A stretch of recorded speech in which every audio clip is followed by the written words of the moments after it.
앞서 보신 소상공인 페이 등 최저임금 인상에 반발하는 소상공인을 달래기 위해 정부가 카드 수수료 인하 정책을 쏟아내고 있습니다. 카드 업계는 마치 화살바지가 된 형국인데요. 영세 소상공인 이슈가 발생할 때마다 정부가 카드 수수료 인하로 문제를 해결하려고 하니 업계의 반발도 거세지고 있습니다. 스튜디오에 금융증권부 정훈규 기자 나와 있습니다. 정 기자, 이렇게 정부의 계획대로 이 소상공인 페이가 앞으로 카드 이용을 대체를 하게 되면 카드사 입장에서는 이 수익이 급감할 수밖에 없잖아요. 네. 어떻게 보십니까? 네, 소상공인 페이가 많이 쓰면 많이 쓰일수록 카드사는 수익이 줄어들 수밖에 없는데요. 소상공인들을 위한 것인데 일단 소상공인들의 반응이 썩 좋지 않습니다. 소상공인 페이는 신용 외상 거래가 아니라 체크카드처럼 계좌 잔액으로 결제를 하는 방식인데요. 이 때문에 신용카드 수요를 흡수할 수 있을 것이라는 기대가 적은 겁니다. 또 신용카드를 건네는 단순한 행위 대신에 스마트폰을 꺼내서 앱을 켜고 또 바코드까지 찍어야 하는 불편함도 거론되는데요. 소상공인협회 관계자는 앱을 만들면 보급이 돼야 할 텐데 카카오페이처럼 이미 나와 있는 간편 결제 앱들도 고쳐내는 판국에 잘 될 수 있을지 의문이라고 말했습니다.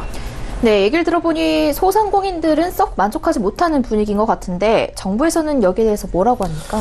네, 우선 정부는 이용 불편에 대해 중국에서 위챗페이나 알리페이 등이 널리 쓰이고 있는 만큼 국내 소비자들도 큰 불편 없이 이용할 수 있을 것으로 보고 있습니다. 또 소상공인 페이 사용을 활성화하기 위해서 전통시장 이용에 준하는 40%의 소득공제 혜택을 제공할 방침인데요. 하지만 세제 혜택으로 전통시장이 얼마나 살아났는지를 돌아보면 고개가 갸우뚱한 것이 사실입니다. 네, 여기서 궁금해지는 건 이 소상공인 페이가 미풍에 그치고 말 거라면은 카드업계에서 크게 반발할 이유는 없지 않을까요? 네, 실제 영향은 앞으로 지켜봐야 할 문제인데요. 그보다 골목 상권이나 영세 자영업자 등의 문제가 터질 때마다 정부가 M1 카드업계에 부담을 전가하다 보니 불만이 쌓인 겁니다. 현재 국회에는 카드 수수료 인하를 담은 법안 발의가 무려 14건에 달하고 지난 10년간 카드 가맹점 수수료는 실질적으로 9차례 인하됐습니다. 또 최근 내년 최저임금 인상폭이 결정된 이후에 우선적으로 나왔던 대책도 카드사들이 영세 자영업자에게 대금 지급하는 주기를 단축하는 것이었는데요. 카드업계 관계자는 지난해 초 이미 한 차례 지급 주기를 단축했는데 올해 또 하루를 당겨야 하는 상황이라면서 황당했습니다. 네, 이렇게 카드 수수료 인하 압박이 거세지고 있는데 마침 올해 이 3년 주기로 작업을 하는 수수료 재산정도 있지 않습니까? 네, 올 하반기에 수수료율 원가 재산정 작업이 이루어지면 내년 1월부터 적용이 되는데요.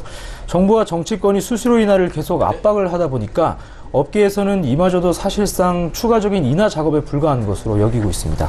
네, 올해 1분기 카드업계 순이익을 보면 한 해 전의 절반 수준으로 떨어질 만큼 이 수수료 인하 영향이 실적에서 바로 드러나고 있는데요. 이러다 어디 한 곳이 정말 망하는 곳이 나오지 않을까 이런 우려도 나옵니다. 네, 수수료를 낮추려는 금융당국도 카드사들의 건전성은 걱정되는 모양인데요.